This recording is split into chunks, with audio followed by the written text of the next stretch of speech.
Hello and welcome to the Unique CPA with your host, Randy Crabtree. We're committed to creating a thriving community of accounting professionals who are physically and mentally healthy, fulfilled, and energized by their work. Our ultimate goal is to elevate the reputation of the accounting profession and vastly improve the lives of those in it. The Unique CPA is brought to you by Tri-Merit, the specialty tax professionals.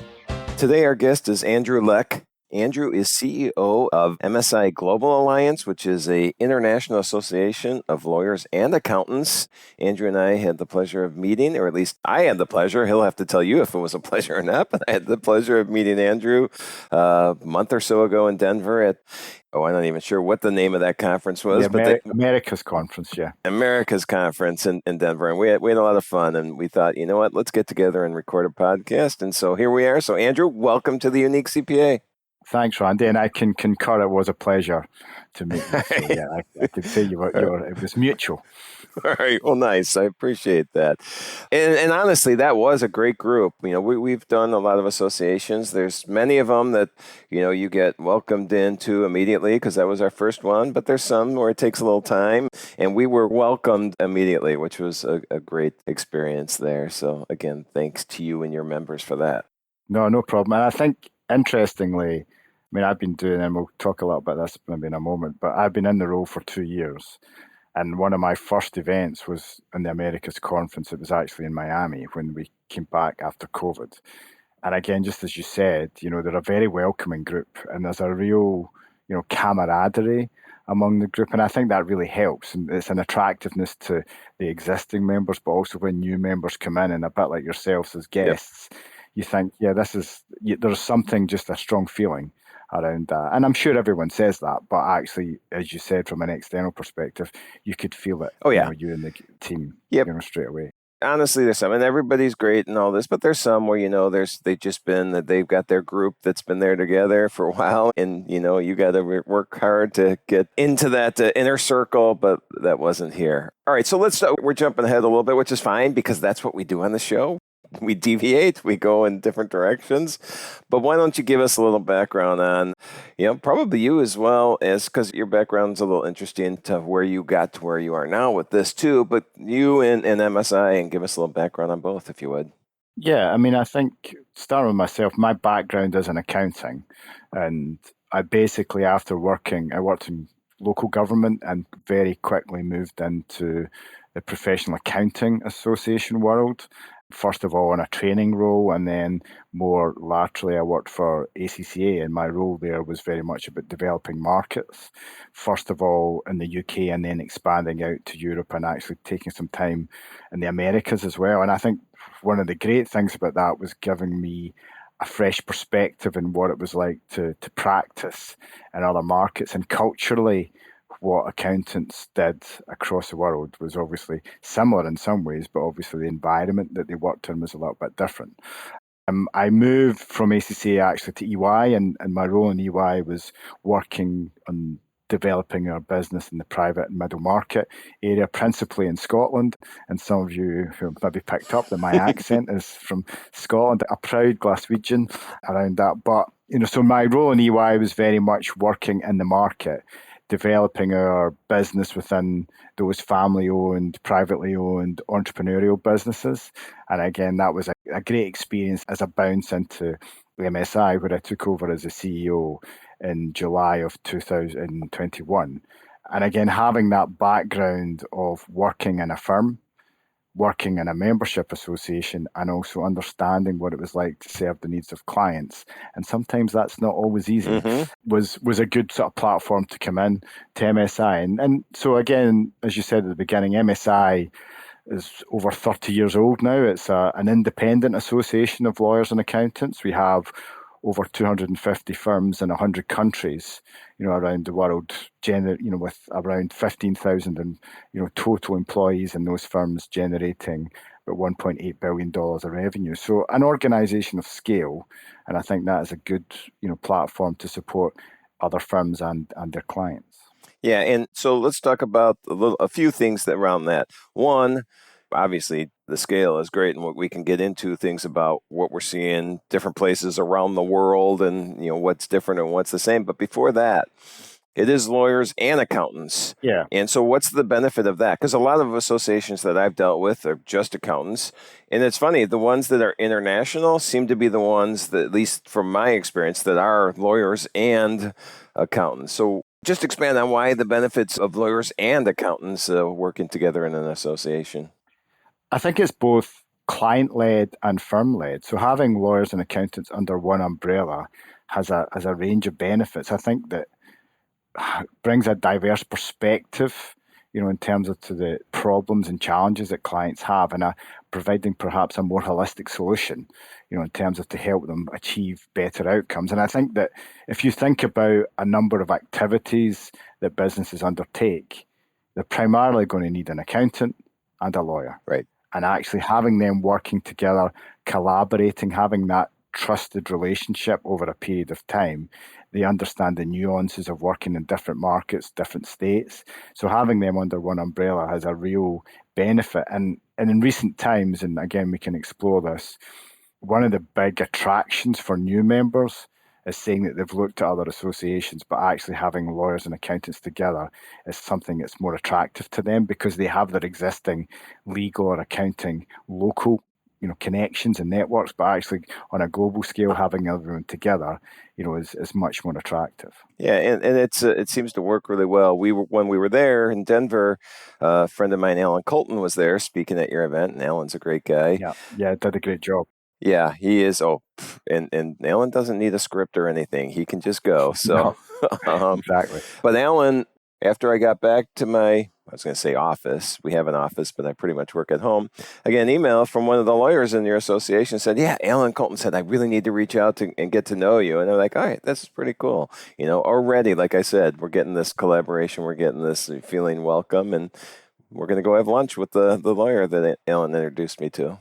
And I think it's because what we talk about, and I think that's interesting at our events, we can't go very technical accounting or tax or very strongly. We talk about business issues, we talk about client issues, we talk about practice management issues. And it's very interesting that actually, as much as they're very different professions, there's a lot of commonality and actually focusing on what are you being asked by your client, how's the world changing that you need to survive and work in, and how are people approaching it in different ways. And the amount of collaboration between the two is very strong. And just as you said, you're getting lawyers calling you up just to say, let's connect. Yeah, no, that was pretty cool. So you just said a couple of things there. The issues that they're dealing with may be similar and more business issues. You've got a unique perspective on that from not only the lawyers and the accountants, but the international, because you're dealing with how many countries did you say you're dealing with? You have members? 101 at the moment. We've got members in 101 countries. And you're right. I mean, I think predominantly that, as I say, in the 2 years I've been here, we emerged out of a very interesting dynamic under COVID and how people responded to that, both in a working environment and how they engaged with their firms and clients. But actually, the predominant thing that was top of the agenda for every meeting was people. Mm-hmm. And that was motivating, that was cultural issues, that was remuneration, it was recruitment, it was retention. And whether you're a legal firm in Chicago or whether you're a CPA firm in New York or a lawyer in London, you're basically going through some similar challenges. You have to motivate the people you've got. You have to help them develop because they're in demand everywhere. People can move so easily. And actually, therefore, the firms combine a lot to share experiences. And I think one of the things I've really liked in probably the last 12 months, more than the first 12 months, that people at the beginning were getting together to help each other, just almost reassure them that they had the same problems too. And isn't it really difficult? But now, as we do, we have to find solutions for these challenges. And we've seen a number of different examples of what people are doing to try and deal with their people-related matters. We've seen firms in South Africa going to a 4-day week, but keeping the same level of reward, which was quite interesting in terms of they're not doing. And then you're seeing firms exchanging, again, people moving from different countries to help deal with a demand issue in a UK firm using some of our members in another CPA market to help them during audit busy season. We're seeing different reward packages. We're seeing broader benefits. So that type of thing was really important to share. But then you see very cultural differences that a large scale law firm in Atlanta versus a small practice in Botswana, they're quite different in terms of how they deal with clients. So, and therefore, you have to just adapt, to that. And that was a big part of our strategy, to make sure we had one strategy, but there was some regional focus, Right. To respect those different aspects. So yeah, I think some similarities and some differences, as you would expect. Yeah, and one thing I wasn't even thinking about when you were saying that is just cultural differences. Obviously, there's going to be a different cultural difference from, one country to another, and so that even though the issues might be the same of finding people, Yeah. retaining people, how you go about that is different. Do you guys put on specific programs then on that? Is it member just sharing, or is there, when you get together or have, webinars or something, is this a topic that often comes up? Yeah, I think culture's been a big part, and I think what people are really interested to hear is, first of all, in a sharing experience, just to see how people are dealing with that. We very much encourage that respectful nature of how people interact with each other. If you get a referral, you have to reply within 24 hours, and how you engage with people, but also the experience of how are you dealing with this matter is always there. But I think also, when people are looking to work together, they really need to kind of get a sense of what is it like to work in that market, and what is and that, I think that's the thing about having an association of independent firms. They really understand that local culture, and they're happy to share. This is what it's like when you work in Mauritius, when you're working for a firm in London. This is how you engage. This is what to expect. So we had an example where one of our, again, it was both in Europe, but we had, I won't maybe mention the countries because it might be a bit unfair. We had one country where they pretty much had gone online with most of their activities around tax, and then another European country were very traditional. So they were engaging with each other, and we got a complaint from our firm saying, it's really slow from this country. Why are they taking so long? We maybe need to look at another firm. And we said it's just how their bureaucracy works in that market. So we needed to kind of intervene, because they tried another firm who were actually worse, and basically said, "Oh, I realised it's actually not the firms until it's the bureaucracy of the government Right. within that." So as I say, I'll keep the names out of it to protect the guilty. But I think it's really interesting that people have to adapt. It's not everything that you expect in your own office or your own state. Yep. And so that was actually a question I was going to ask, is how do you deal with, because there's a lot of collaboration, I'm assuming, going on between firms, and not everything always runs perfectly, I assume, kind of like this. So how do you make sure that we have a good relationships in the side of the association, even if there's a little bit of a hiccup here or there? Yeah, I think before my time, but certainly the team, we have a secretariat team who support our members. And I think that where we see are very clear on responsiveness and the professionalism of our members, if there is an issue, then the members will come to us straight away. So we will intervene, certainly around communication and responsiveness. So if a firm has gone out to someone and said, look, they haven't replied after 2 or 3 days, we will go back to them and we will make that intervention. I think also, as you can imagine, sometimes the complexity of an engagement, whether it be an M&A transaction, whether it be a client moving to a different market, sometimes you just have to help them navigate that a little bit by explaining, the process and both sides. But one of the great things about it is, as firms work together, quite quickly, they get to understand that culture. And it's like really important if someone says, I want to talk to another CPA firm, in Brazil, because when I speak to my client, I want to demonstrate that I know a little bit more than them, so that they can explain that actually, if we go into Brazil and we're going to do this is how it's going to work. And we've got a firm there who can help you do it, but actually you should be aware before you start this process, this is how it's going to work. So there's always a little bit of an explanation. And in some ways, if you compare that to a network or a bigger branded firm, often you just think, because they've got the same stamp or the same logo or the same, stationery, that they just do it all the time. And I think we all know from experiences that doesn't work that way. And it's no disrespect to, I was at EY and I absolutely loved it. But I think you can see the differences between me and Scotland asking our US tax desk to do something when they've got a whole entry that's massive, and my entrepreneurial tech client from Edinburgh is maybe not going to be the top of their list, versus when we give work from one firm to another, that client becomes their client, and therefore there's a mutual benefit. And I think that's a real, benefit around, working together. And again, going back to that cultural piece of understanding the nuances of the different markets and also the clients that operate there. Yep. All right. So one thing that you just said in there, and you weren't talking M&A specifically in the profession, you're just talking about M&A deals, but that brought up an idea to me that, there has been so much M&A going on. I know in U.S. firms, for sure, and a lot of it's been driven by private equity lately too. Back to our friend Alan Colton, is very active in this. But has M&A deals within the profession affected you? And is this not just a U.S.-based thing? Do we see private equity coming in all over the world, or what are you seeing? So, I mean, to give a short answer, which has probably been unusual so far, and but the answer is definitely yes. We have lost firms in North America as a result of M&A and, kind of mergers around that. Some really fantastic members we've had, very active, but for a number of reasons, and we can go into that, they've joined either a larger, network, or been taken some private equity as part of a broader group. And I think it's understandable. I think that what we've seen, the reasons that people have gone down that road, a lot of it is around succession.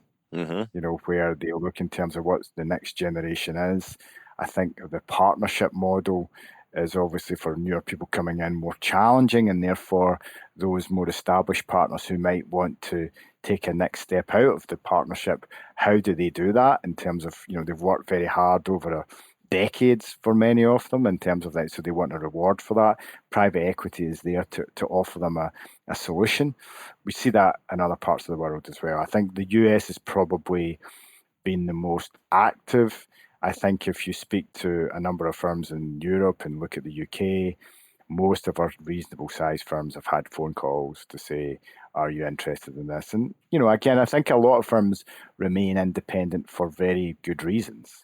They want to have that decision making. They want to have that independence of strategy and decide how they want to develop and who they want to work with. Sure, if you get some extra finance coming in, that might accelerate some growth or entry into new service lines and things. But I think what the debate that we're having, and this is very active in the US, is our existing CPA firms who want to remain independent are looking to come together to see how they can demonstrate that to the market, because I think the quality of service doesn't change. There's obviously a resourcing piece, but I think people want to remain independent for the reasons, as we've said, that they can help make a decision owner to owner rather than having, someone above them who's all of a sudden deciding what type of clients they have and what type of work they do. Yeah, that would be hard for me, having someone come in and have that charge. You mentioned maybe the partnership model might be a little difficult for maybe newer people coming in. Are you seeing it all? At least the thought process of, do we change this? And who was it? Some big firm was just going to go to a corporate model rather than partnership, I think I heard. Was that RSM or something? I think there's always, you can cut the cake in different ways, right? I think it's about how can you incentivize the next generation to be part of the ownership of the firm so that they are benefiting from firm growth. You obviously see, in different levels, whether that's a big four or the larger firms, we have a lot of, non-equity partners. And actually, if you think of the process of becoming a partner as part of the owner of the firm, and then you get to that place where you become a non-equity, then you're just paid a bit more rather than actually having a share of the firm. And that's a different piece. And I think the next, as you've mentioned, more eloquent people than me have looked at it and things, but actually, I think the next generation of leaders coming in, they have perhaps a different perspective, and that might not be what they want. So I think firms are looking around to say, what's the right shape for us, going forward? And I think that broader piece of, partner remuneration, we have our international conference in Sydney, Australia in October, and we've got a remuneration expert coming to talk about that and the different models and how you link in reward, how it's linked to leadership, how the DEI agenda is coming into this, all these kind of multi-layers, because it's not just about money. Right. I think that's the thing. Yep, for sure. So going back to the M&A piece a little bit, you had mentioned that you have, there's been some firms that have merged in and you've lost that. But so you're always, I assume, looking to replenish that, to bring in new firms. And so, how is that going and what is the plan around that? Yeah, I mean, I think that probably in recent times, more 2022 for us was quite disruptive. There was probably more changes then than there has been. And I think what that made me focus on is we have to be more on the front foot of our growth. And actually this year we work on a calendar year. So since January of this year, we have had 22 new firms coming in. So 12 lawyers and 10 CPA firms, which is great. And I think that's partly down to approach and strategy. But also, as you say, we've had to replenish in certain markets. And therefore, we probably have to look at that in a slightly different way. Because I think if you're a CPA firm who's established over a number of years and you have a pan-national, international outlook, you'll be part of an association or a network. Right. And people tend not to move, because you've built up your relationships and your network. So actually, who are those new market entrants? Who are those hungry, developing firms? And we see quite a lot of people who have come out of either Big Four or those firms who have taken private equity and they've decided that's not a life for them. No disrespect to those firms who have, but they decide it's not for them. You mentioned that yourself a few minutes ago. So therefore they're starting their own firms. And that's really interesting because they're bringing a very broad technical perspective and experience of running or being part of a big firm, right. But they're now more agile, being in a more mid-tier, and that's quite appealing to clients, and it's appealing to us because we're bringing in, new firms who are actually wanting to grow and learn with us. So that's been a real success story, for us this year. And again, as one of our firms said, you probably just have to change where you look for your next generation of firms. And that's what we've been doing. And that's been good because it's interesting because it's new names. And you said yourself at the beginning of the podcast, coming to our event, probably about our events now, we're seeing, 30, 40% of the people coming are new. Yeah. And that's great because it brings fresh energy and ideas. Yeah. And that's a huge passion of mine, is just these events, these conferences, these collaboration, as you mentioned, collaboration being so important. At the in-person conference, you just learn so much and you meet these people and you build these relationships, and then oh yeah, I just met Sally, and Sally's an expert in this, and now I know I need that, and boom, we can communicate, we can connect. But you just build relationships, which are so, I think, important to business overall. Absolutely. And I think that somebody described the conference as feeling the warmth of the room, and actually if you build that trust, and, even if it's not in the session, it might be, on traveling to a different event, it might be over dinner, it might be at a social event. It's just, you get to talk to them more about, tax or accounting, about what their family does, interesting sports or whatever, or culture. And that's great as well. And you then get a more rounded view. So therefore, when you're introducing your client to them, you feel as it's more not from a spreadsheet or a website. It's actually because you know that person, and that's really important. Yeah, because they're a friend, because you've got to know them. Yeah. Which is pretty cool. So let's expand on one thing then about the growth of MSI a little bit. You are looking for more firms. Is there a certain, do you define a firm in a certain way? Hey, we want a $15 million firm. We want a $2 million firm. We want a firm that specializes in this. We want a firm in this specific location. How do you look for the firms? I think I'm going to sound like a politician here and give you about 7 different answers. And hopefully one of them is actually an answer. But I think we could be all of those things. And what we try not to do, I mean, we would look for full service law and accounting firms. That would be our starting point. Right. However, we might take on more specialist firms in a certain area, particularly if they've been introduced to us by another firm in a membership. Because say, well, actually, we use this firm in LA. They're specialists in tax. They're really good, and they do this very peculiar, more niche part. Right. But actually, they could service, clients all over the world. So we would take them. But actually, it's more around what are the attributes of those firms. When I meet people, either face-to-face or online, when we talk about coming in, what's their attitude? Are they hungry? Do they want to, be part of something? I shouldn't really have to convince them to join. Right. They have to demonstrate to, their enthusiasm for joining because they've got a good outlook to serve their clients. So I have to demonstrate to them that we would be a good choice for them, but actually they have to be hungry to be part of that. They want to work together. They understand about serving their clients and using other people in our association to help them do that, and vice versa. And I always describe MSI as a community. And I think if you're part of a community, you do two things. You consume, but you also participate.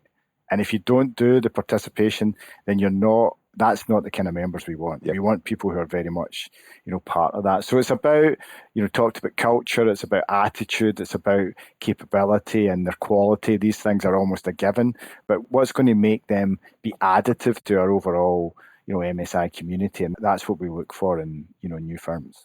Yeah, what you just said. I think the firms that I see that put the most in get the most out as well. I mean, and so I think that's so important. Yeah, 100%. All right. So before we, I'll give you a final wrap on some things. I'm going to ask a couple deviation questions here, and then we'll get the wrap up. So these are questions everybody gets. I don't think I warned you ahead of time, but we've just been talking about MSI and business and the profession and everything, and we talked about the importance of getting to know the people besides what they do. So that's what we're going to do. When you're not running MSI and flying around the country and meeting new firms, what are your outside of work passions? What do you enjoy doing?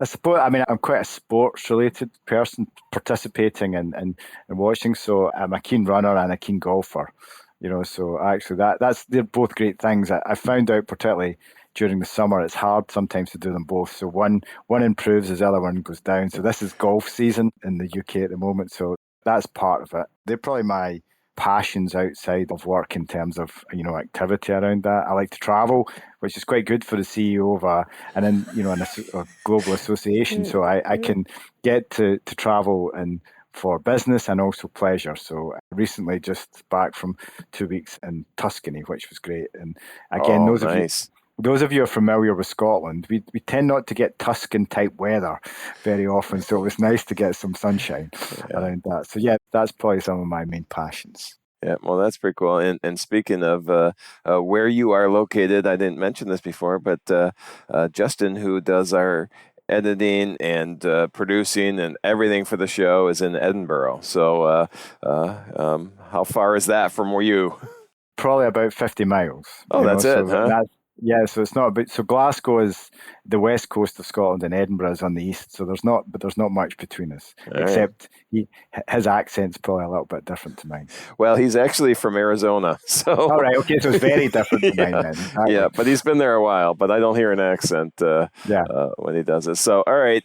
So then, last thing, then, if anybody wants to find out more about you, about MSI, just see what you're all up to, what's the best place for them to look?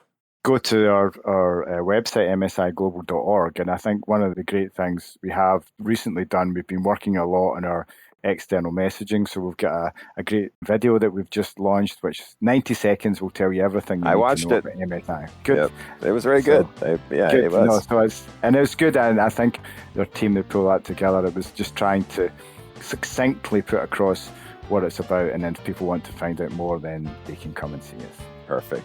All right, Andrew. Well, thank you. Appreciate you being here. This was, I actually delayed it once, so thanks for being patient with me, but I appreciate you being on the show. It was a lot of fun. Thanks, Randy. Enjoyed it. Good to see you. Thank you for joining us today on the Unique CPA. You can find the show notes for today's episode and learn more about TriMerit at theuniquecpa.com. Remember to subscribe and leave a 5-star rating on your favorite podcasting app. And join us next time for more expertise and insights on the Unique CPA. ProfessionalProductions.net